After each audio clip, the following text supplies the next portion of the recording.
Ayo, what's up? Welcome back to sa ating child. It's Bob Stevie. Alright, sa tayo nagbabalik muli mga babayan para sa isa na namang reaction video at komentaryo at ating pag-uusapan ngayon mga babayan. Ito pong Bulacan 1st District Engineer na si Alcantara mga babayan ay posible po nakasuhan ng kasong plunder mga kababayan. Mukhang may masasampulan na pero para sa akin dapat lahat masampulan yung mga lalabas na guilty dito sa ginawa na to ng mga maanumalyang flood control projects mga kababayan. Isang napakalaking dagok na ito sa atin. Makikita natin talagang napakalaking problema at napakalaking issue ito pong flood control projects na to. Isipin niyo hindi lang po hindi lang isang kababayan natin ang apektado dito, maging lahat po tayo ay apektado dito sa mga flood control projects na to mga kababayan. Dahil hindi po pera ng mga individual, kundi pera po ng taong bayan ang involved po dito sa flood control projects na to mga kababayan, dahil pera po ng taong bayan ang ginamit po na pondo dyan. Kaya naman talagang dapat napaigtingin ang investigasyon dyan hanggang sa kailaliman mga kababayan. Diba? At ito na nga po, ito po nga si District Engineer Alcantara mga kababayan, posible po na masampahan ng kasong plunder. Imagine ninyo, milyon-milyon po di umano ang pinapatalo. Diba?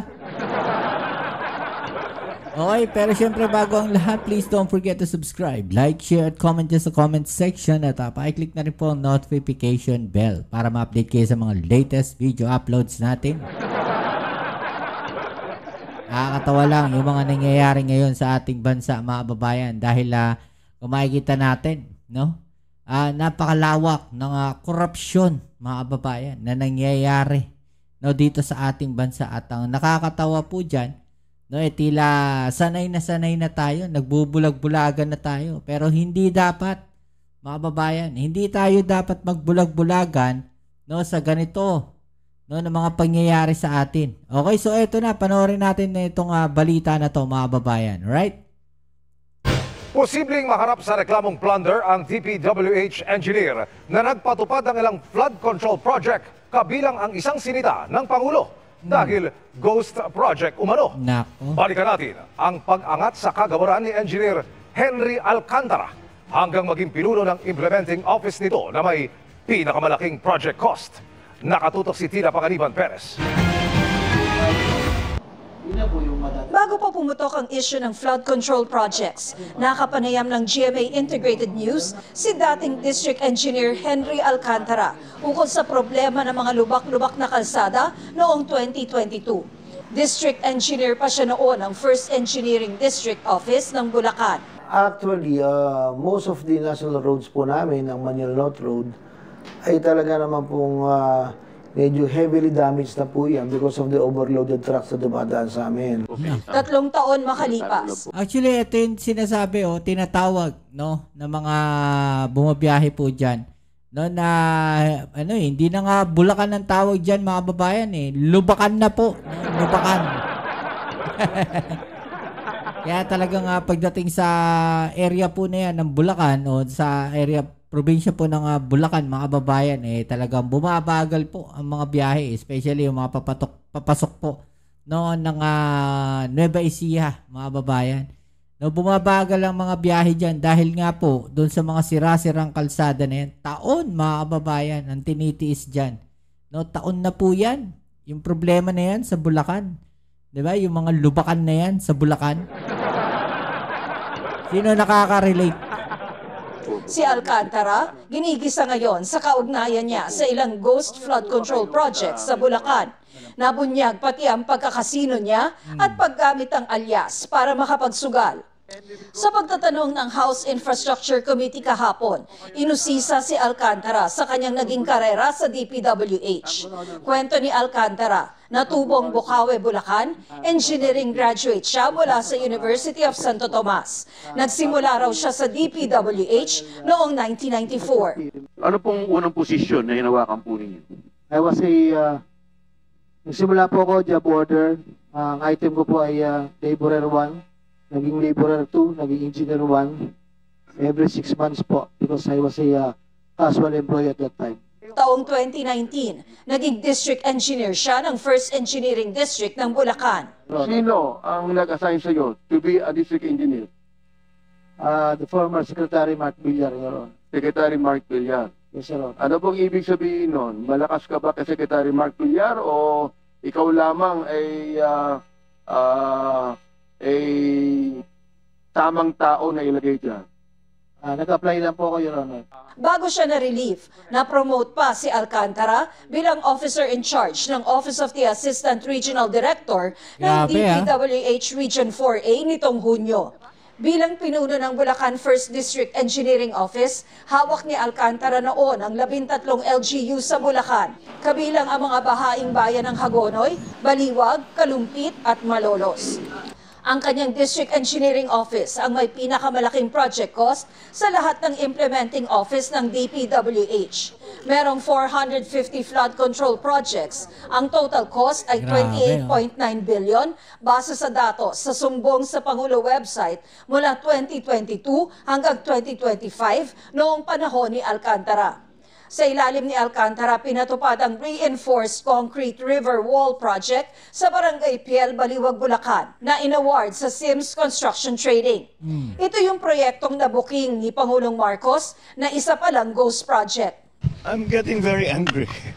Sa pagtatanong ng House Infrastructure Committee kahapon, lumabas na inaprubahan ni Alcantara ang pagbabayad ng 55 million pesos sa proyekto kahit hindi ito nagawa. Si Alcantara rin ang pumirma sa 2 pang kontrata para sa 2 pang kinikwestyong flood control project sa Bulacan. Isa kasama ang St. Timothy Construction Corporation ni Sara Diskaya at isa kasama ang Wawaw Builders. Kayo po ba nag-propose ng mga projects na ito para maisali doon sa NEP ng district office nyo? Yes, Your Honor. Yes. So, kayo ang nag-propose. Walang iba kundi kayo. Yes, Your Honor. Okay. So, walang politiko na involved dito. Kayo po ang nag-propose na ito. Yes, Your Honor. Babala ng House Infrastructure Committee, reklamong plunder ang posibleng harapin ni Alcantara. As soon as I've seen the documents and as soon as I've heard the admissions of District Engineer Alcantara, ang malinaw po sa akin ang maximum criminal charge na pwede po ikaso kay District Engineer Alcantara sa Sims Construction Trading, yung kanila pong managing officer po doon, ay kaso na hindi po bababa dapat sa plunder. Again, ang project amount po ay 55 million. Ang threshold for plunder ay 50 million. Sa pagharap ni Engineer Alcantara sa House Infrastructure Committee kahapon, inamin niyang may pagkukulang siya.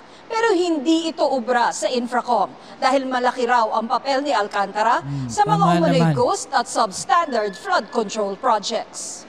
Negligence is going to be his defense in court. And this is something that we reject. Ikaw yung boss ng opisina. Hindi ba? So you cannot pin the staff down, you cannot pin the ordinary employee down. It was you who was the boss in the district engineering office. Wala hong iba. Sinisika pa namin makuha ang panig ni Alcantara. Yun, di ba mga babayan? Talaga namang mainit at nasa hot seat. Etong si Alcantara ngayon, mga babayan. No, na kinukonekta rin dito kay Senator Villanueva. No, kaya naman itong si Senator Villanueva galit na galit po mga babayan, no? Ayan, umalma. No, itong si Senator Joel Villanueva doon po no sa aligasyon na may kaugnayan daw po siya di umano dito kay Henry Alcantara mga babayan. Okay, so panoorin natin itong balita na to. Hindi na nakapagpigil si Senador Joel Villanueva sa alegasyong may kaugnayan siya kay controversial former district engineer Henry Alcantara. Ang mga nagpapakalat ng anyay fake news, kakasuhan na raw niya. Ang detalye sa agenda report ni Dexter Garibe ng Abante. Oh, lagot. Eto na, nagalit na si Senator Villanueva doon sa mga nagpapakalat ng fake news.